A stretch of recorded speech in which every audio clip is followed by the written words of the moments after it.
Horrible! Russian armored convoy intercept and brutally destroyed by Ukraine FPV drones in Pokrovsk. Russian forces are advancing in critical sectors in eastern Ukraine's Donetsk Oblast, grinding toward the fortress city of Pokrovsk, while also gradually encircling Ukrainian brigades south of Pokrovsk.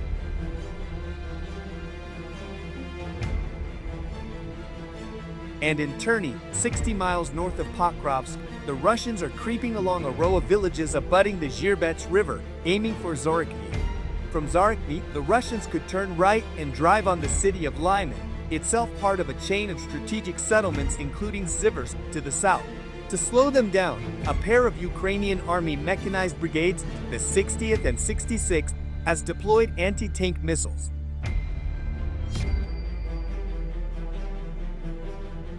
On or around Sunday, a Russian assault group apparently drawn from the 283rd Motor Rifle Regiment rolled south from Russian positions on the northern edge of Terny, the second-to-last settlement on the road to Zorykny. It didn't get very far. Ukrainian anti-tank teams firing anti-tank missiles, American-made javelins, and Ukrainian-made Stugna-Ps hit at least 4 Russian vehicles. The Russian equipment has been neutralized, the 60th Mechanized Brigade reported. Worse for the Russians, those vehicles were probably packed with infantry. Russian casualties may have been in the dozens. The mix of missiles the Ukrainians flung at the Russians is notable. The 35-pound javelin ranges as far as 2.5 miles under infrared guidance.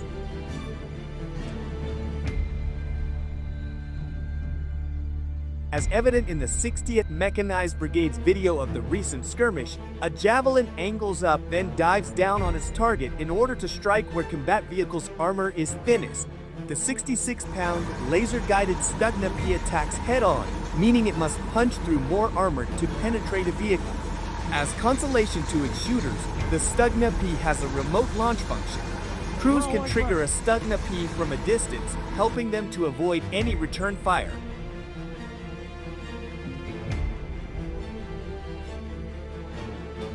The 60th and 66th Mechanized Brigades are fortunate to have javelins and Stugna-Ps, as their other equipment is unremarkable. Soviet vintage T-64 tanks, BMP-1 fighting vehicles, and 2 S-1 howitzers, plus old American-made M113 armored personnel carriers. The T-64 tried to hold off Russian attackers in northern Terny on Wednesday, but got swarmed by explosive drones.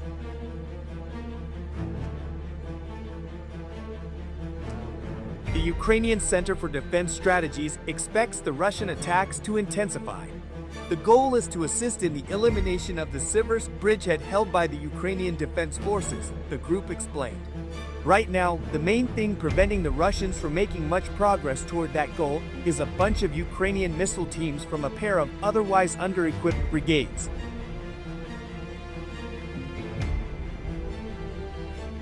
Russia has lost more than 9,000 tanks and over 18,000 armored vehicles in its grinding war effort against Ukraine, Kiev said on Thursday, with little end in sight for the conflict now heading into the tough winter season.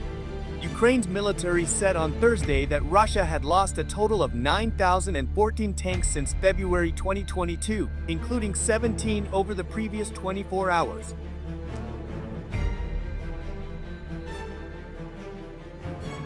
Moscow lost 33 armored personnel carriers between Wednesday and Thursday, Kiev said, bringing its tally of total Russian armored fighting vehicle losses to 18,002. Russia's grinding advances along hundreds of miles of front lines in Ukraine have come at a heavy price, paid by its personnel and its stocks of military hardware.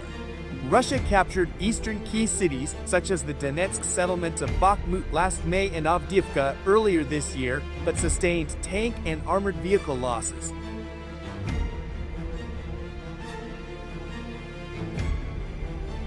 Experts previously told Newsweek that early on in Russia's war effort, there were significant failures in organization and planning of tank assaults, as well as poor training, low morale, and ruptures in the chain of command. The most experienced tank crews were committed to the fight in the very few weeks of the full-scale war, leaving behind new recruits with few trainers to instruct them.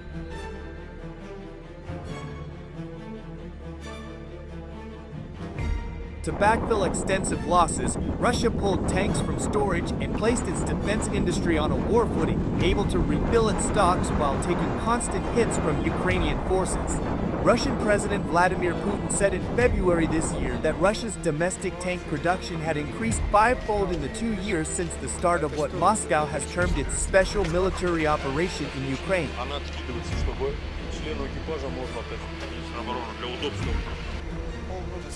The British government estimated at the start of 2024 that Russia could likely produce around 100 main battle tanks a month to prop up its armored assaults. Ukraine does not have the same ability to produce replacement tanks and armored vehicles as Russia, but has received aid deliveries including vehicles from its Western backers.